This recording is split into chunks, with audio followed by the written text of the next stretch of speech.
So let's talk about an authorized user account, and it's on your credit report. Does that help you? Does it hurt you? And what can you do about it? Hey, thanks for watching this video. My name is John Watts. I'm a consumer protection lawyer.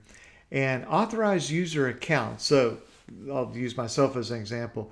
Let's say that my spouse or my brother, whoever it is, they own a card and they just make me an authorized user. Well, basically, I have no legal responsibility for that, but it will show up on my credit report. And if it's positive, then that will be beneficial to me.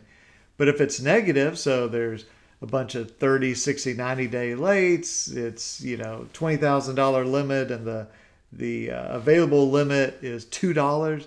I mean, that's going to drive my score down. Okay. And so let's take a step back and go, why would something that I don't own, that I'm not legally responsible for, why would that be on my credit report? And it really goes back a number of decades ago when traditionally, not always, but typically, you had the husband working, all the credits in the husband's name, and the wife would not work. And oftentimes she would, have credit cards, but she'd be an authorized user.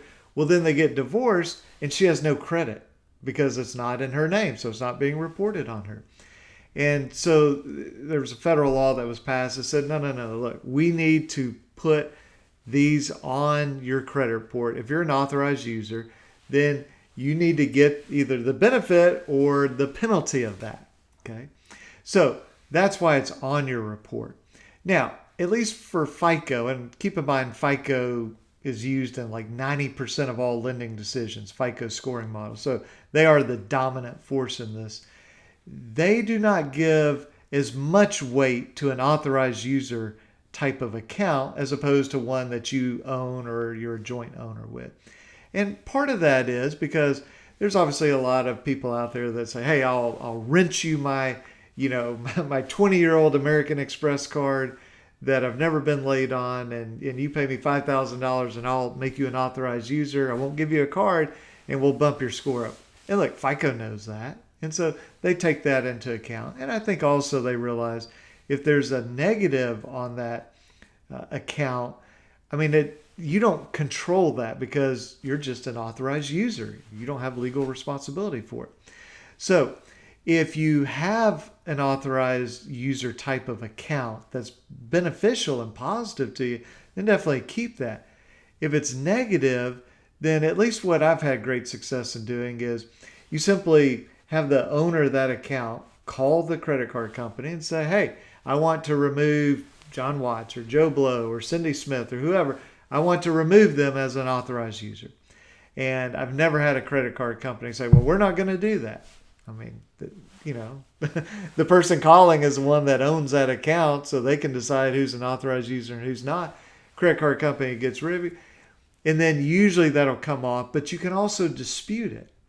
And now I would wait till you're removed as an authorized user, then dispute it with the credit bureaus. And if you have the proof that you're removed, like an email or a letter, just include that and say, hey, look, I'm not an authorized user anymore. I don't want that Citibank or Discover or Capital One or whatever it is to be on my credit report.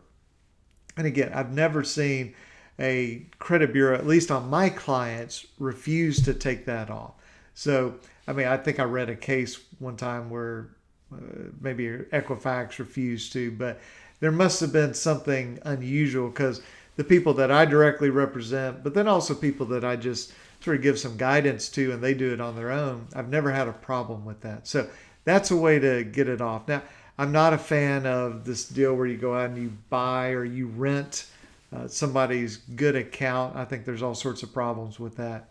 But just to answer the question about authorized user, does that help me? Does it hurt me? And if it hurts me, how do I get rid of it? Well, hopefully we've done that in this video. If it's good, it'll help you. If it's bad, it'll hurt you. And get the owner of the account to remove you as an authorized user and then dispute it on the credit bureaus. So thanks for watching this video, and I'll catch you guys in the next one. Okay, bye-bye.